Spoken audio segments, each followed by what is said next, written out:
అందరికీ నమస్కారం. జర్నలిస్ట్ జమదగ్ని ఛానల్కి స్వాగతం. మీకు తెలుసా, మహాత్మా గాంధీ అంటే నాకు ఎంత ఇష్టం, జాతిపిత మహాత్మా గాంధీ అంటే. కానీ ఆయన బట్టలు ఇప్పి నేకెడ్గా 18 సంవత్సరాల పిల్లలతో రోజు పడుకునేవాడని ఎవరైనా చెప్తే మీరు ఏం చేస్తారు? లాగి చెప్పుతో కొడతారు. నాకు ఏమైందంటే అలాగే ఒకటి పీకాలనుకున్నాను, కానీ స్వయంగా మహాత్మా గాంధీ గారే అలా చెప్పారని తెలిసి ఆశ్చర్యపోయాను. మహాత్మా గాంధీ గారు 77 సంవత్సరాల వయసులో బట్టలు ఇప్పి తన మేనకోడ ముని మనవరాళ్ళు తోటి వాళ్ళని కూడా బట్టలు ఇప్పమని వాళ్ళందరితోటి బట్టలు లేకుండా పడుకునేవాడు. ఎందుకు? సెక్స్ చేయడానికి కాదు, సెక్స్ చేసే ఉద్దేశం లేదు.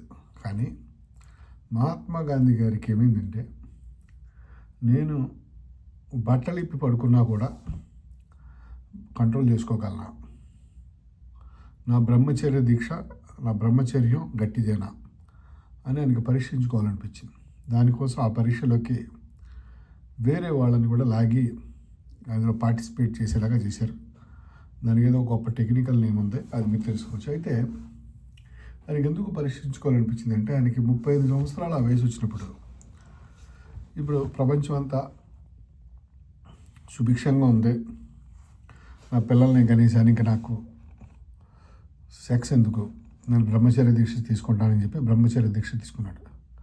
ఆయన బ్రహ్మచర్య దీక్ష వల్లనే స్వతంత్రం వచ్చింది అని, స్వతంత్రం తేవాలి అని, అదొక పవర్ అని బ్రహ్మచర్యం చేస్తే ఆయన నమ్మాడు గట్టిగా.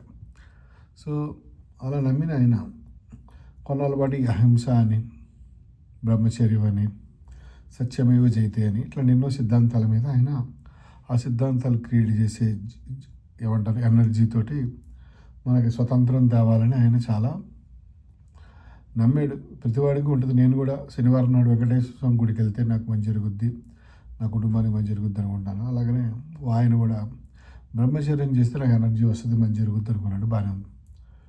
అయితే 77 సంవత్సరాలు వచ్చేసరికి ఏమైందంటే, బంగ్లాదేశ్ ప్రాంతంలో ఇంకా అక్కడ ఇవాళ అది ఆ రోజుల్లో ఇండియానే ఎంతో హింస పెట్టిరేగింది. ఎంతోమంది ఒకళ్ళని కొట్టుకు చచ్చిపోతున్నారు. అది మనం ఇంత చేస్తున్నా కూడా ఇంకా ఇంటి స్వతంత్రం రావట్లేదు, మన బ్రహ్మచర్యంలో ఏదైనా లోపం ఉందా అనే ఒక సదుద్దేశంతో ఆయన తన బ్రహ్మచర్యాన్ని పరీక్షించుకోవడం కోసం అట్లాగా, దాన్ని ఏదో టెస్ట్ అంటారు, ఆయన అలాగా యువతులతోటి ఆయన బట్టలు లేకుండా పడుకొని తన బ్రహ్మచర్యాన్ని పరీక్ష పెట్టాడు. నాకు ఒకటే ఏంటంటే, ఇప్పుడు ఆయన బ్రహ్మచర్యం కనుక ఫెయిల్ అవుతే ఆ పక్కన కూర్చున్న 18-19 సంవత్సరాల ఆడపిల్లలు వాళ్ళు ముని మనవరాళ్ళు అవుతారు. వాళ్ళని ఏం చేసేవాడు ఈయన? ఇప్పుడు నీ బ్రహ్మచర్యం బాగానే ఉంది స్వామి, బ్రహ్మచర్యం కనుక మీకు ఫెయిల్ అవుతే అక్కడ ఏం జరిగేది? నెంబర్ 1. నెంబర్ 2, ఇంటర్కోర్స్ జరిగితేనే అత్యాచారం జరిగినట్టు కాదు, బట్టలిపి పడుకోవటం కూడా ఆడవాళ్ళ అభిమానం, ఆత్మ దెబ్బతింటుంది. మీ ముని మనవరాళ్ళైన వాళ్ళు మీ పక్కన బట్టలు ఇప్పి పడుకోవడానికి ఎంత ఇబ్బంది పడి ఉంటారు. వాళ్ళు తల్లి ముందరనే వాళ్ళు బట్టలు ఇప్పుకొని పడుకోరు కదా.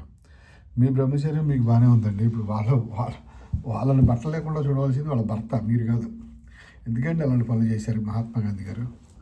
ఇవాళ కనుక ఏదైనా నాయకుడు ఇలా చేసుంటే మీరే చెప్పండి, ఆ నాయకుడిని టీవీ నెలలో ఉతికారారు పొద్దున్న సాయంత్రం వరకు.